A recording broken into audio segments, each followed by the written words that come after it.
Pues muy bienvenidos todos a este culto especial de adoración al Señor y predicación de la palabra.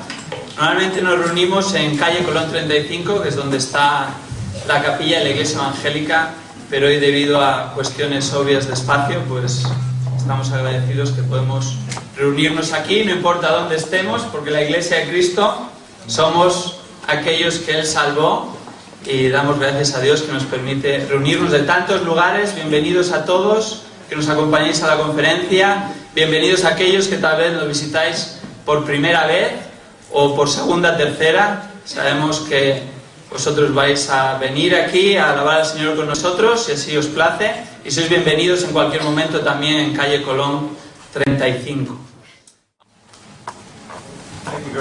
Muchas gracias, David. Tengo que expresar mi gratitud a mis queridos amigos Mark Rice y Julian Sykes. No sé cómo pudo pararse temprano en la mañana y cantar así después de haber cantado por 2 horas anoche y comer tomar la cena a la medianoche. Eso es algo fuera de lo normal para nosotros norteamericanos que estamos visitando aquí en España. Pero qué privilegio estar con ustedes, estamos tan profundamente agradecidos. Estoy tan agradecido por esta iglesia en esta ciudad. Solo he estado aquí unos cuantos días, ustedes tienen una hermosa ciudad. Estoy muy impresionado por el privilegio de estar aquí, de conocer a la gente, y los conocí muy de cerca anoche, porque fui al show, al espectáculo de luces, y fui tocado por la población de esta ciudad, durante horas me absorbieron. Realmente fue un gozo. La presentación de luces fue espectacular. Nunca antes en mi vida he visto algo tan magnífico. Entonces ha sido un gran privilegio, aunque fue un corto privilegio estar aquí en la providencia de Dios. Quizás nos volveremos a ver en el futuro. Sería maravilloso. Quiero expresar mi gratitud a Manuel y a David por el liderazgo de la iglesia y cómo Dios ha bendecido su servicio fiel a lo largo de los años. Estamos muy agradecidos porque David se graduó del Master Seminary, en donde pudimos prepararlo para que pudiera tener un ministerio eficaz en esta gran ciudad. También quiero expresar mi gratitud a uno de sus compañeros en el seminario, cuya voz escuchan, Luis Contreras. Luis es el traductor, es un misionero también de nuestra iglesia en la Ciudad de México. Él vino junto con su papá Miguel y su familia desde la Ciudad de México al Masters College y Seminario, y ahora él ha regresado y está pastoreando en la Ciudad de México y guiando un seminario ahí, y la palabra de gracia. Palabra de no problem. El seminario bíblico Palabra de Gracia. Estamos muy agradecidos. Me da tanto gusto porque vino desde la Ciudad de México para que me pudieran entender. También quiero expresar mi gratitud a Kevin Edwards. Kevin está sentándose aquí a mi derecha. Kevin supervisa todo la obra misionera a nivel mundial de nuestra iglesia en la parte sur de California, en Estados Unidos. Es un gran líder, un hombre fiel, quien es multilingüe, es políglota. Él prácticamente es trilingüe, habla inglés, español y Rusia. Estuvo 10 años como misionero en Rusia. Grace Community Church tiene un corazón que anhela alcanzar al mundo. No queremos ver límites en lo que Dios nos permite hacer al servir a la iglesia de nuestro Señor. Y estamos muy agradecidos porque podemos tener ese ministerio aquí. Estoy también agradecido por Henry Tolopilo, cuya voz es escuchada en gracia a vosotros por toda España, y en 900 diferentes estaciones de radio por todo el mundo de habla hispana. Este es un gran deleite, gozo y privilegio para nosotros proclamar la palabra de Dios por donde quiera que sea posible en el mundo de habla hispana. Ahora, para esta mañana queremos concentrarnos en la palabra viva de Dios, y vamos a un texto que quiero que veamos. Se encuentra en 2 de Corintios, capítulo 5. 2 de Corintios, capítulo 5. La pregunta podría ser hecha: ¿por qué la iglesia existe en el mundo? ¿Por qué es esta iglesia evangélica en la ciudad de León? ¿Por qué estamos tan preocupados por el ministerio de esta iglesia? ¿Por qué queremos expandir la iglesia? Que crezca, que se edifique la iglesia. ¿Cuál es nuestro propósito? ¿Cuál es la dirección?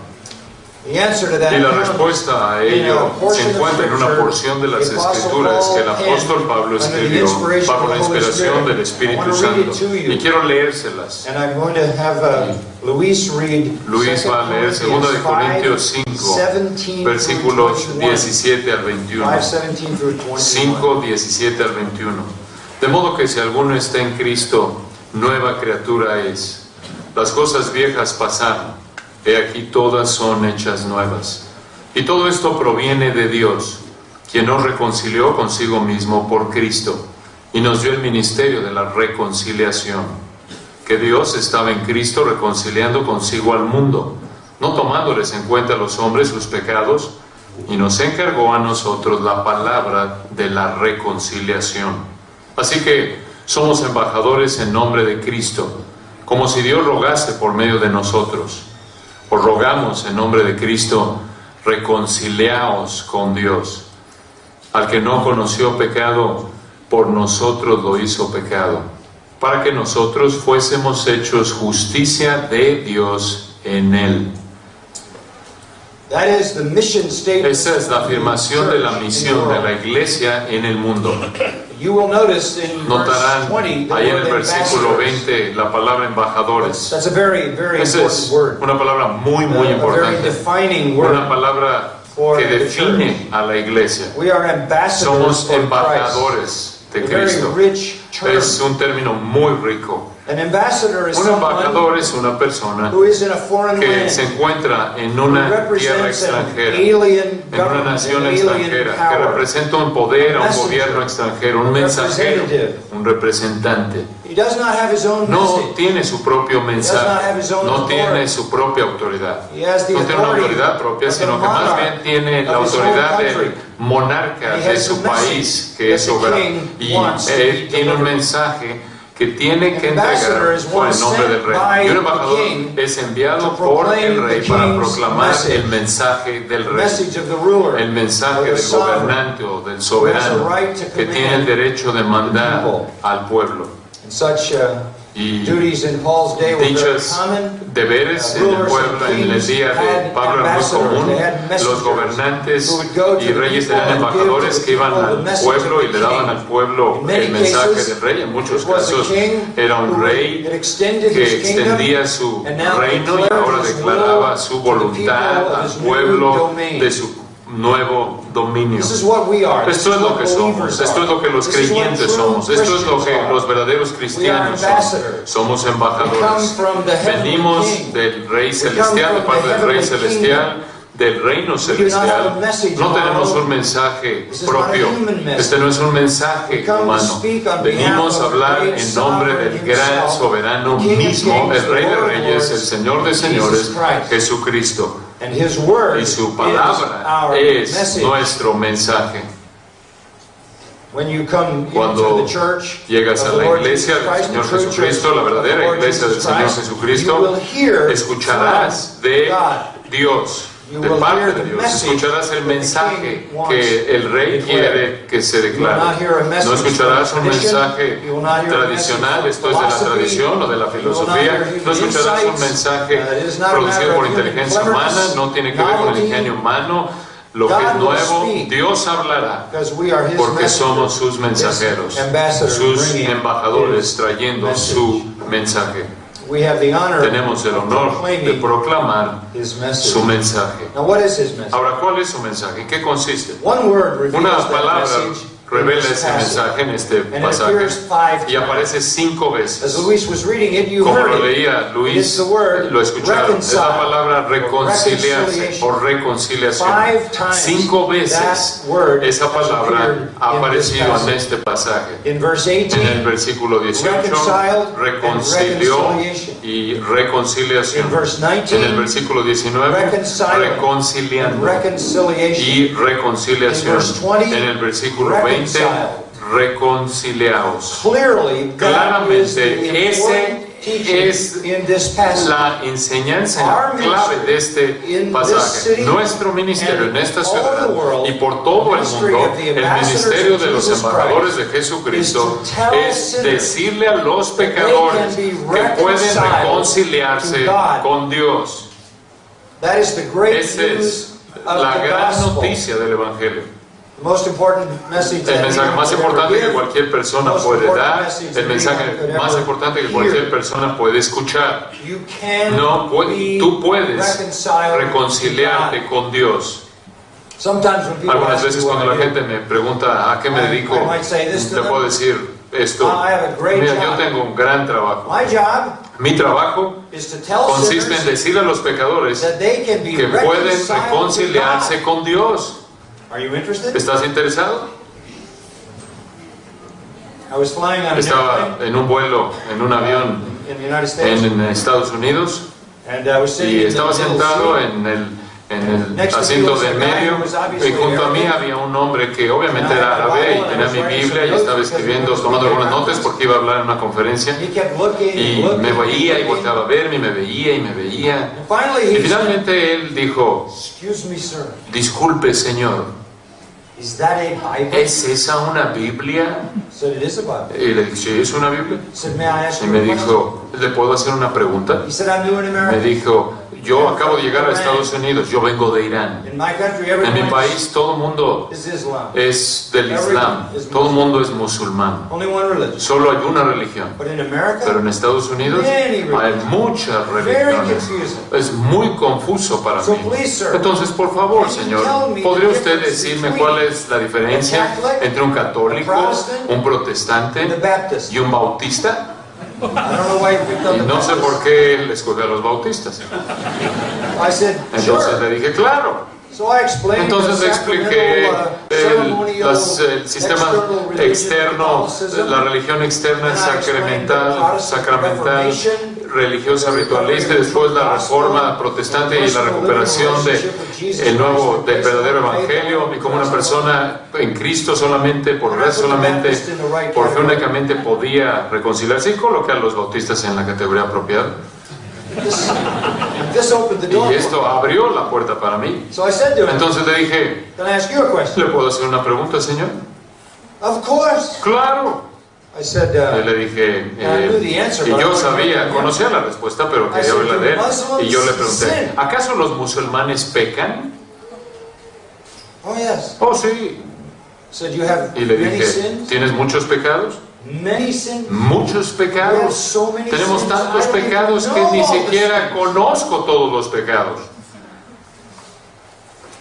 Y le dije: disculpe, ¿le puedo hacer otra pregunta? ¿Usted los comete? Todo el tiempo.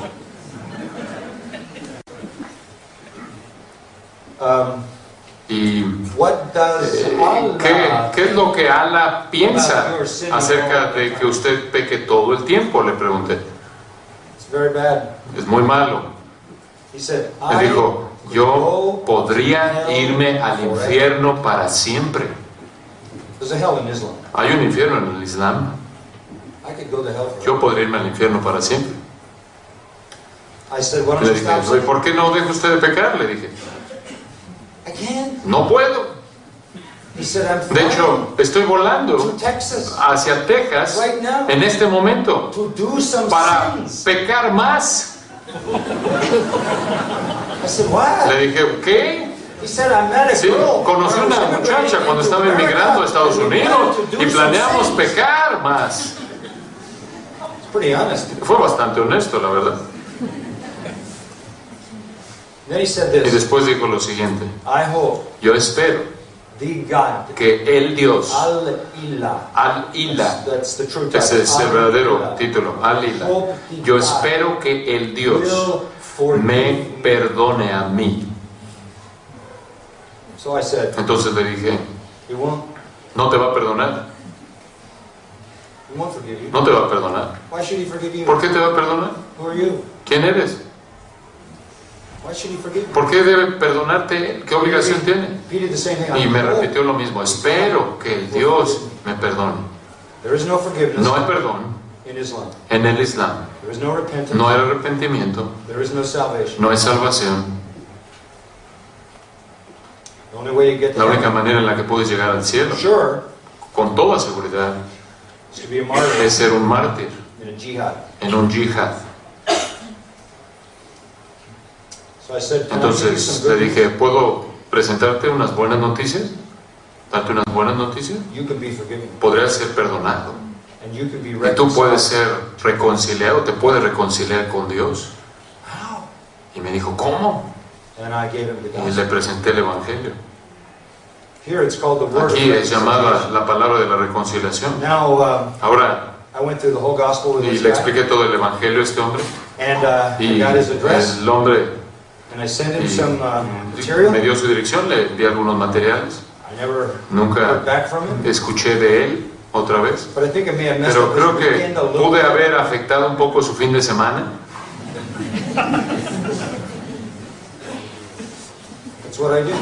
A eso me dedico. Le digo a la gente que puede reconciliarse con Dios. Estaba volando en otra ocasión en Estados Unidos y se sentó un hombre a mi lado en el avión. Este era un músico de rock lleno de tatuajes y de perforaciones. Se veía bastante raro el hombre. Y le dije, yo le digo a la gente que se puede reconciliar con Dios. ¿Estás interesado? Se puso de pie y se fue. Acabamos de despegar de Nueva York. Nunca más lo volví a ver en un vuelo de 5 horas. Entonces algunas veces los aleja, pero siempre es la verdad, siempre es lo que hacemos.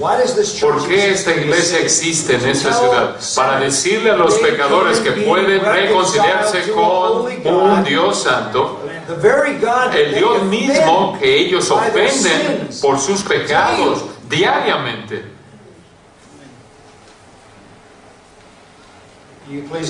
Si son tan amables en notar que se nos ha dado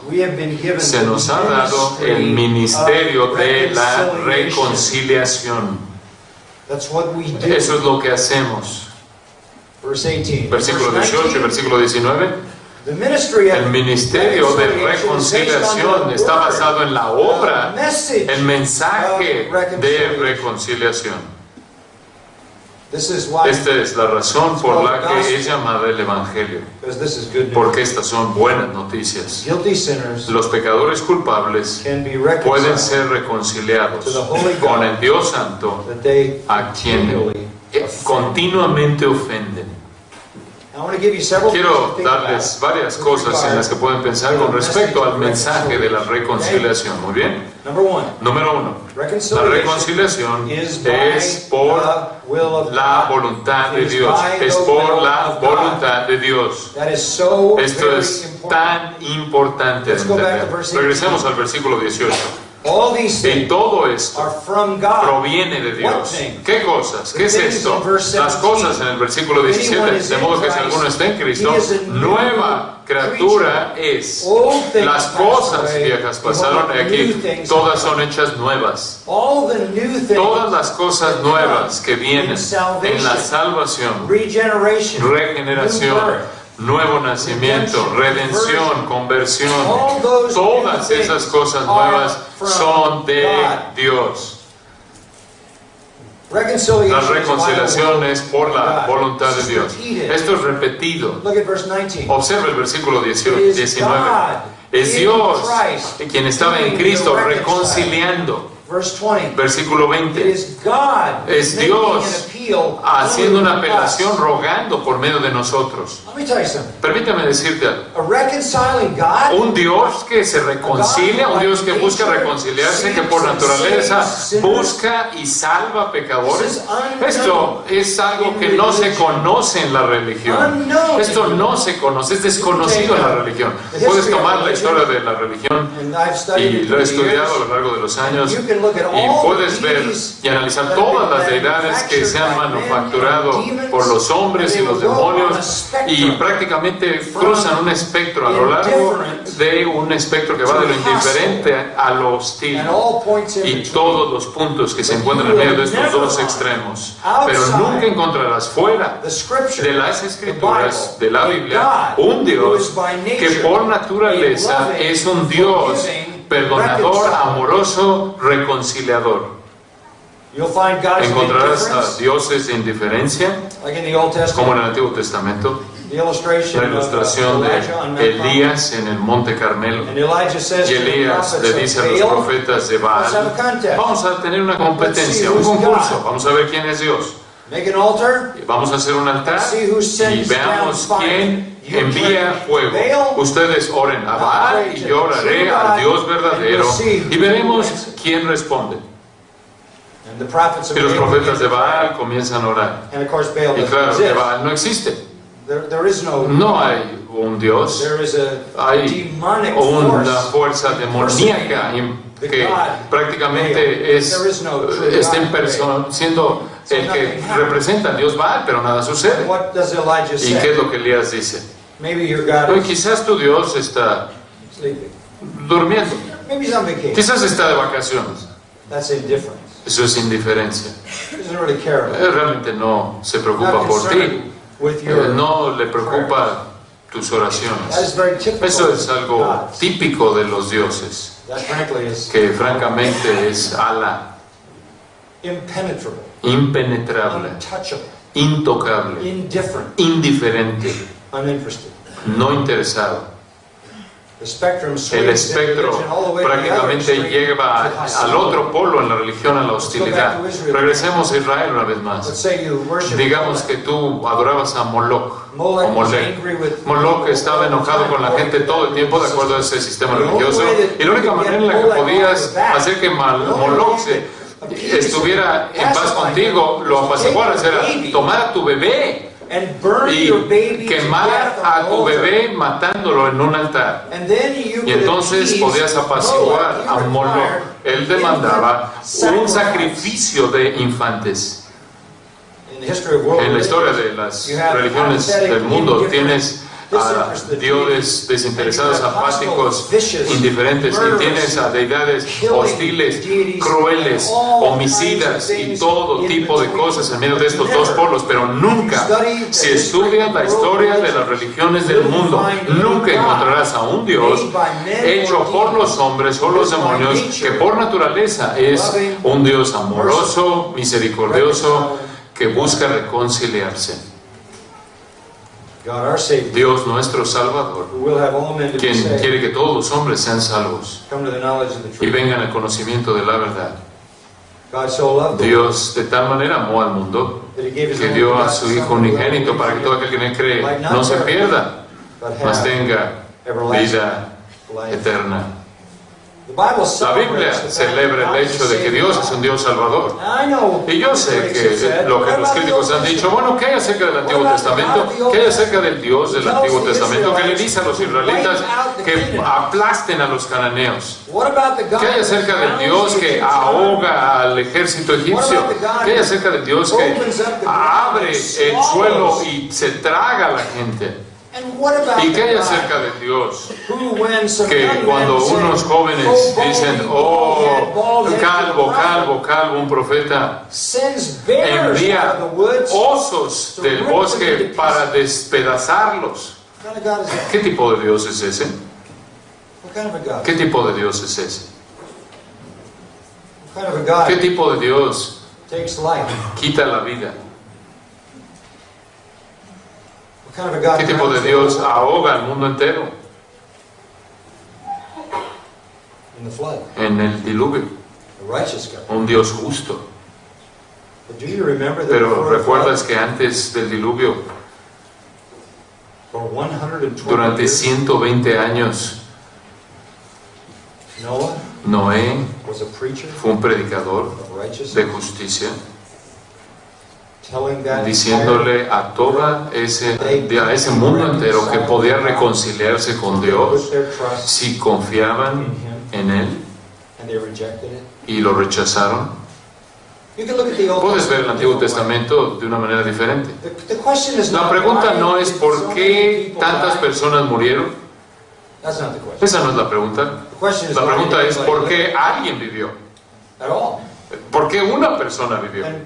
¿Cómo es posible que aún antes del diluvio? ¿Cuánto tiempo vivieron? Tanto como 900 años. Bastante tiempo. Como puedes ver, la pregunta no es por qué la gente murió, por qué la gente pereció. La pregunta es por qué vivieron, porque la Biblia dice que la paga del pecado es muerte. El alma que pecare, esa morirá. Ninguno de nosotros merece vivir. Salimos del vientre siendo pecadores. Somos pecadores desde el momento de la concepción misma. Dios tenía todo el derecho de quitarnos nuestra vida. Pero los pecadores viven y florecen. Y están por todos lados a nuestro alrededor. Y disfrutan de la vida. Y les encanta una buena comida. Les encanta un hermoso día, disfrutar de un hermoso día y disfrutar de una hermosa caminata, y les encanta el entretenimiento y la aventura, y se enamoran, se casan, tienen hijos, nietos, tienen dinero y son prósperos, disfrutan de lo mejor de la vida. ¿Por qué? Porque Dios, por naturaleza, es un Dios paciente, amable, perdonador. Y su amabilidad, su benignidad, Romanos 2 nos dice, es para guiarnos al arrepentimiento. Esto es a lo que Pablo se refería en 1 Timoteo 4:2 cuando dijo: Dios es el Salvador de todos los hombres. Dios es el Salvador de todos los hombres, mayormente o especialmente los que creen. ¿Qué es esto? Nosotros sabemos que es el Salvador de aquellos que creen en un sentido eterno y espiritual. Pero ¿cómo es posible que Él sea el Salvador de todos los hombres? ¿Cómo es eso posible en este sentido? Él es el Salvador de todos los hombres en un sentido físico y temporal. Tú sabes que Dios es un Salvador porque no le da a los pecadores lo que merecen cuando lo merecen. Es la salvación está desplegada en el hecho de que los pecadores viven en el sentido físico, en el sentido terrenal. Él está diciéndoles: yo soy un Dios que es paciente, amable y dispuesto a perdonar y reconciliarme. Nunca podríamos hacer algo para poder diseñar un plan y de esta manera reconciliarnos con Dios. Él es el que fue ofendido. Él es la parte ofendida. Tiene que ser en sus términos que la reconciliación venga, se lleve a cabo. Esta no es una reconciliación como la que pensamos en el mundo, en la que alguien nos ofende, nosotros lo ofendemos y hay una terrible separación y tenemos que reconciliarnos porque ambos pecamos. No es en este caso. Dios es absolutamente santo, es absolutamente perfecto, siempre ha hecho lo que está bien. Nosotros hemos sido la parte ofensora. Y solo Dios puede establecer los términos para reconciliarnos con Él. Esta es la verdad más grande de todas las verdades en las Escrituras, que el pecador puede reconciliarse con Dios. Esta es la voluntad de Dios, a tal grado que Él llora por aquellos pecadores que rechazan ese privilegio. No hay un retrato tan dramático como Dios siendo un reconciliador, como la historia del hijo pródigo, quien dejó a su padre y se llevó su fortuna y se fue a un país extranjero y se burló de su padre, lo avergonzó, trajo reproche en contra de su familia, desperdició su herencia entera en prostitutas, nos dice la Biblia, terminó sin dinero, con hambre, tratando de comer el alimento de los cerdos. En la cultura del Medio Oriente en ese entonces, ese hijo debería haber sido olvidado, expulsado, quitado de la familia para que nunca fuera restaurado por la vergüenza tan inmensa que le había traído a su padre. Pero un día regresó y entró y se dirigía hacia la villa, oliendo como los cerdos con quienes estaba viviendo, muriéndose de hambre, sin recursos, regresando a su padre. ¿Y cuál fue la actitud de su padre? Jesús dice que su padre aún estaba, más bien que cuando aún estaba lejos lo vio su padre y corrió. El padre corrió. Un hombre noble en el Medio Oriente no corre.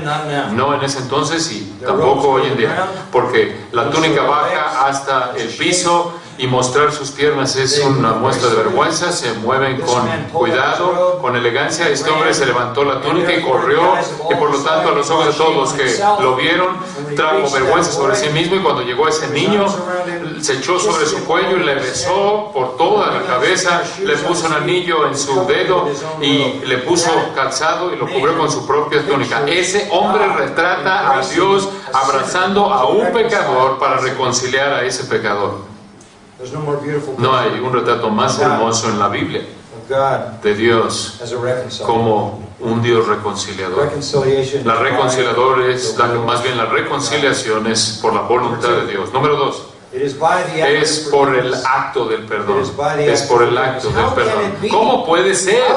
¿Cómo es posible que Dios haga esto? Si vas al versículo 19, Dios estaba en Cristo reconciliando consigo al mundo. ¿Cómo? No tomándoles en cuenta los hombres sus pecados. ¡Wow! Ahí está todo. La única manera en la que podemos reconciliarnos con un Dios absolutamente santo, que no puede tolerar el pecado, que no puede ver la iniquidad. La única manera posible es si Él perdona al pecador, si Él nos perdona. ¿Puede perdonarnos? Esa es la pregunta. Romanos 4:8 dice: bienaventurado el hombre cuyo pecado el Señor no tomará en cuenta en contra de él. Salmo 32:2. Bienaventurado es el hombre en cuyos pecados no son contados en contra de él. Aquí están las noticias más gloriosas de todos. Dios es un Dios reconciliador por naturaleza. Su naturaleza consiste en reconciliar a pecadores, y para hacer ello está dispuesto a perdonarles todos sus pecados. Le dije a ese árabe ese día en el avión: hay una manera. Hay una manera en la que el Dios verdadero te perdonará todo pecado que jamás has cometido. Todo pecado que cometerás, todos tus pecados, pasados, presentes y futuros. Esa es su naturaleza. Eso es lo que está dispuesto a hacer. Esa es la única esperanza de reconciliación. Y ustedes entienden eso, aún en un sentido humano. La única manera en la que la gente que tiene una enemistad es mediante el perdón. Cuando hay finalmente una separación en una relación de matrimonio o cualquier otro tipo de relación, en última se debe a que no hay perdón. En últimas, eso es lo que finalmente separa toda relación que es separada o rota. En el tiempo y en el caso de Dios, el perdón está disponible. Es posible. Piensa en ello en estos términos. Es posible para ti es posible que el registro de tu pecado sea borrado de manera total delante de Dios. Él dijo: no me acordaré más de tus pecados. Alejaré tu pecado tan lejos como esté el oriente del occidente. Eso es la infinidad, el infinito, una línea infinita. Echaré tus pecados, dijo él, en las profundidades del mar más profundo, y no me acordaré más de ellos. Este es perdón completo. Ese es el mensaje que tenemos para toda persona. Puedes reconciliarte con Dios. Dios busca como el reconciliador, reconciliarse contigo, el pecador. ¿Cómo lo puede hacer? Él está dispuesto a perdonarte todos tus pecados. Ese es nuestro mensaje. Ese es el mensaje bíblico. Hay un tercer punto. ¿Cómo sucede esto? Por la voluntad de Dios, por el acto del perdón y por el medio de la fe. ¿Qué hacemos? Observa el versículo 20. Os rogamos en nombre de Cristo, reconciliaos con Dios. ¿Él está dispuesto? Él ha establecido la reconciliación, Él está dispuesto a perdonar. Si vienes a Él, Él no te va a rechazar, Él te perdonará, pero tienes que venir. ¿Cómo vienes? ¿A través de la iglesia? ¿A través de una ceremonia? ¿A través de un ritual? No. A través del arrepentimiento. El Nuevo Testamento es tan claro en esto. Arrepentíos, arrepentíos. Eso quiere decir dejar tu pecado, odiar tu pecado, darle la espalda a tu pecado, decir, quiero dejar mi pecado, ponerlo atrás. Lloro por mi pecado y te pido, Señor, que perdones mi pecado por fe. Le rogamos a la gente que se reconcilie. Y realmente cuando le rogamos a la gente es Dios rogando a través de nosotros, de acuerdo al versículo 20. Llamamos a la gente a arrepentirse y creer en el Señor Jesucristo para que se reconcilien con Dios. Esta no es una ceremonia, no es un ritual, no es un proceso.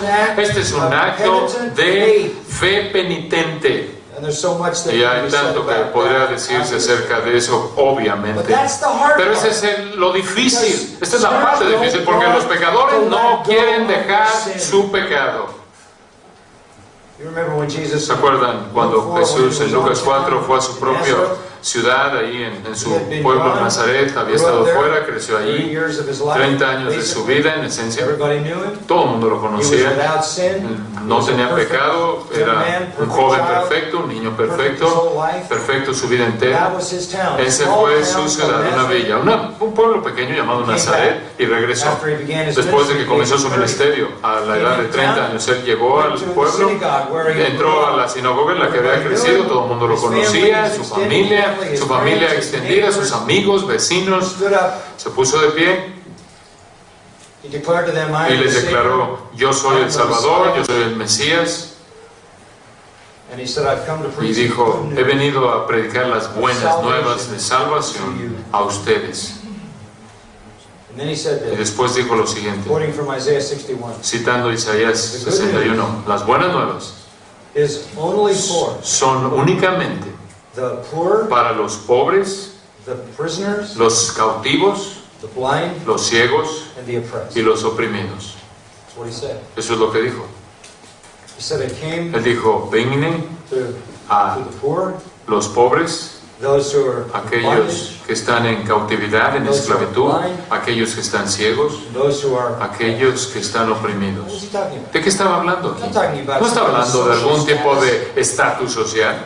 Él está diciendo, vengo a aquellos que saben que están en una posición de pobreza espiritual, que no le pueden ofrecer nada a Dios, que están en esclavitud espiritual, que son prisioneros espirituales y espiritualmente ciegos. A los judíos no les gustó escuchar esto. Aún sus propios amigos no les gustó escuchar esto. Se veían a sí mismos como justos, santos y nobles y buenos y religiosos. Esa es la parte más difícil del mensaje, que el pecador se ve a sí mismo la manera en la que realmente es. Un pecador, un prisionero espiritualmente ciego que se dirige al juicio. Y la gente en su propia villa, en su propio pueblo, trataron de aventarlo por ese riesgo y matarlo. Trataron de asesinarlo. El profeta que ellos conocían. ¿Por qué? Porque les dijo that they were sinners que eran pecadores and not righteous. y no justos. And they were the poor, Y eran los pobres, cautivos, ciegos y oprimidos. There was no hope for Y them. no había esperanza para Unless they ellos, acknowledged a menos de que reconocieran eso. And he said, "You're just Y les like dijo, ustedes your ancestors." simplemente son como sus ancestros, He took them back to iguales. the Old Y Testament los llevó de regreso al Antiguo and Testamento. told them Y les dijo, the prophet came in the el past, profeta vino en el pasado, and he couldn't do y no anything podía hacer with nada your fathers con sus either, padres tampoco, con sus because of their ancestros, unbelief, debido a su incredulidad their impenitence. y su impenitencia. So we went to the enemy, Entonces fue con el enemigo. gave them two Él fue con illustrations. el enemigo y le dio dos ejemplos de esto. Elías, They're just the same. y le dijeron, y les dijo, ustedes son iguales. When we beg sinners, Cuando le rogamos a los pecadores, begging them estamos because rogándoles, it's very, very porque hard es to muy admit you are difícil a sinner, admitir que eres un pecador y estar dispuesto a volverte de tu pecado y dejarlo y confiar en el perdón completo de Dios. leave your sin behind. Dejar tu pecado atrás. Jesus told two little stories to Jesús illustrate it. contó Said there was a man dos historias que found a pearl ilustraron. of great price. Hubo un hombre que Sold encontró everything he una had perla to de buy gran the pearl. precio y vendió todo para comprar esa perla. Hubo un hombre que encontró un tesoro en un campo y vendió todo lo que tenía para comprar ese tesoro que encontró en el campo. Ese es un retrato de la salvación en ilustración. Give up everything you had Entregas todo lo que tienes for the priceless pearl, por la perla de gran precio, priceless treasure, la perla invaluable, el tesoro invaluable. ¿Qué es lo que estás entregando? your sinful life. Tu vida de pecado. Reconciliation is La by reconciliación es the will of God, por la voluntad de Dios, by the act of forgiveness, por el acto del perdón, by the means of repentance. por el medio de la fe arrepentida. And one final point. Y un punto final, y este es el importante. How can God do that? ¿Cómo puede Dios hacer esto? How can He do this? ¿Cómo Él puede hacer esto? Because Porque if God si is Dios holy, es santo, if God is y righteous, si Dios es justo, y si Dios es justo, How can es he recto, just ¿cómo forgive? Él puede simplemente perdonar? Digamos que Dios es un juez en una corte, y un criminal entra a la corte, y el criminal dice, mire, I confess, yo I confieso, killed all yo those maté people. a todas esas personas, yo los maté Cold-blooded murder. prácticamente en un asesinato a sangre fría. Yo lo confieso, lo siento mucho, lo confieso. What happens? ¿Qué sucede? The judge Si el says, juez le dice, thank you very much for your gracias por su confession. confesión, You're forgiven. está perdonado, absuelto, Court dismissed. se acabó el juicio. There wouldn't be a judge. No sería un juez por mucho tiempo. What is the judge's ¿Cuál responsibility? es la responsabilidad del juez? To uphold the law. Mantener en alto la ley. How can God do ¿Cómo that? puede Dios hacer esto? Paul poses that Pablo question presenta esta this way in pregunta Romans. de esta How manera can God en be Romanos. just ¿Cómo puede Dios ser and justo the y justifier el of justificador sinners? de pecadores? You understand that? ¿Entienden eso? How can He ¿Cómo be puede holy Él ser santo and at the same y al time mismo tiempo forgive perdonar a sinners? pecadores? How can He ¿Cómo puede make much Él- of sin Él, by being holy ¿Cómo puede Él and seemingly make ver el little of it pecado siendo Él tan santo y odiarlo tanto y al mismo by tiempo forgiving it? verlo de una manera, minimizarlo al perdonarlo? That great question, Esa gran pregunta, that dilemma, ese dilema, takes you right to te the lleva heart al of the corazón del Evangelio. Verse 21. Versículo 21. 15 Greek words 15 palabras en el griego that define que the definen el Evangelio gospel in most en powerful. los términos más poderosos posibles. Aquí encontramos cómo es posible que Dios pueda perdonar y al mismo tiempo continuar siendo justo. Aquí está. Al que no, este es Dios, al que no conoció pecado, por nosotros lo hizo pecado. ¿Quién es esa persona que no conoció pecado? Jesucristo no conoció pecado. Only have one person to Solo choose. tienes una persona de dónde escoger. The sinless Son of God. El Hijo de Dios sin pecado. He, God, Dios made lo him hizo who knew no al que sin no conoció pecado. to be Dios lo hizo sin. por nosotros pecado. Now here's the fourth point. Ahora aquí está el cuarto punto. La reconciliación es por la voluntad de Dios, por el acto de perdón, por el medio de la fe y escucha, y por la obra de sustitución. This is a Esta great es word. una This is gran the obra. Reformation Esta es word. la palabra de la reforma. This is Este what es lo spawned que the Reformation. echó, lo que disparó la reforma, el gatillo que God la made echó a andar. the one Dios who knew no sin, hizo al que no conoció the pecado, sinless one, al que no pecó, lo hizo pecado por nosotros. ¿A qué nos referimos con esto?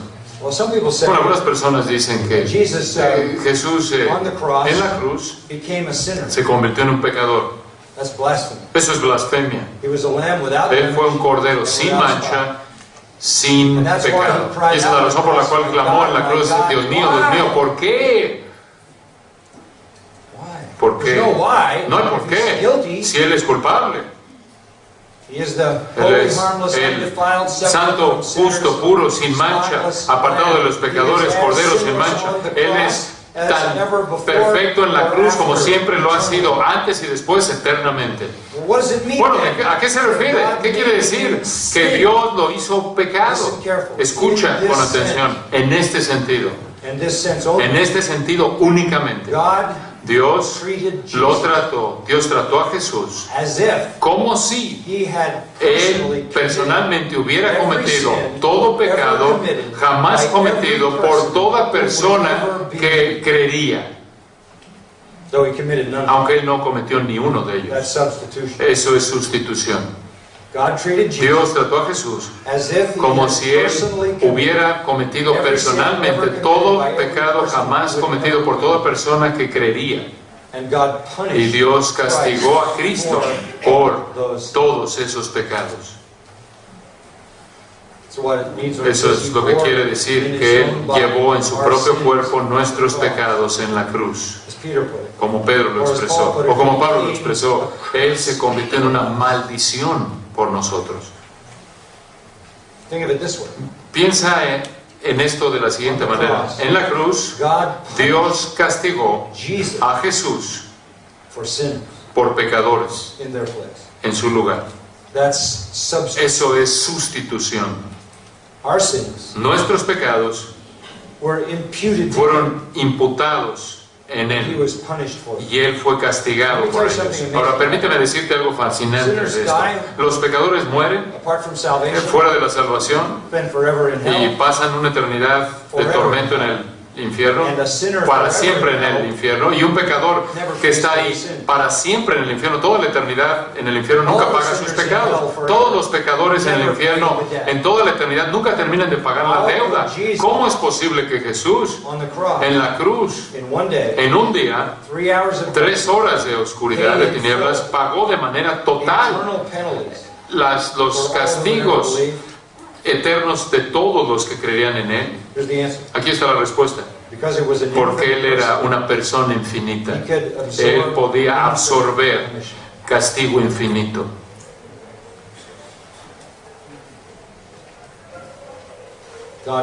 Dios es justo. Todo pecado jamás cometido será castigado. Todo pecado. Sea que el pecador será castigado o Cristo habrá llevado el castigo del pecador. Ningún pecado queda sin ser castigado. Eso no es todo. Eso sería suficiente en un sentido, pero hay más. Observa el resto del versículo. El resto del versículo dice lo siguiente: para que nosotros fuésemos hechos justicia de Dios en Él. Ese es el otro lado de esta verdad. Y esto es igualmente profundo. En la cruz, Cristo trata a Jesús, más bien Dios trata a Jesús como si hubiera vivido nuestras vidas. Y ahora nos trata como si hubiéramos vivido su vida. Esa es la imputación de la justicia de Cristo a nosotros, a favor nuestro.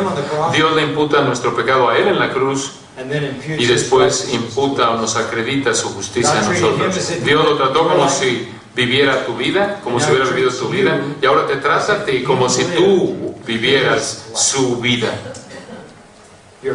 Tú estás en Cristo. You know, I used to think, Yo solía pensar, ¿por qué Jesús tuvo que vivir 33 años? Si yo hubiera sido Dios, me hubiera dicho, mira, tenemos que tener un sacrificio para el pecado. Le hubiera dicho a su hijo, ¿podrías ir y morir? Solo necesito que estés ahí para el fin de semana. Mira, baja el viernes, muere y resucitas el domingo y puedes estar de regreso por acá el lunes. ¿Por qué 30 años? 33. ¿Por qué? 30 años de oscuridad. No sabemos nada de ellos, excepto esto. Fue una vida completa desde la infancia hasta la edad adulta, sin pecado. Jesús dijo lo siguiente: yo debo cumplir toda justicia. ¿Por qué tuvo que vivir de esa manera? ¿Para qué?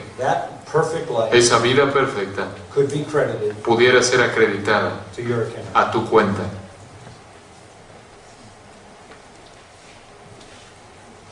Él murió, tu muerte, tú vives su vida.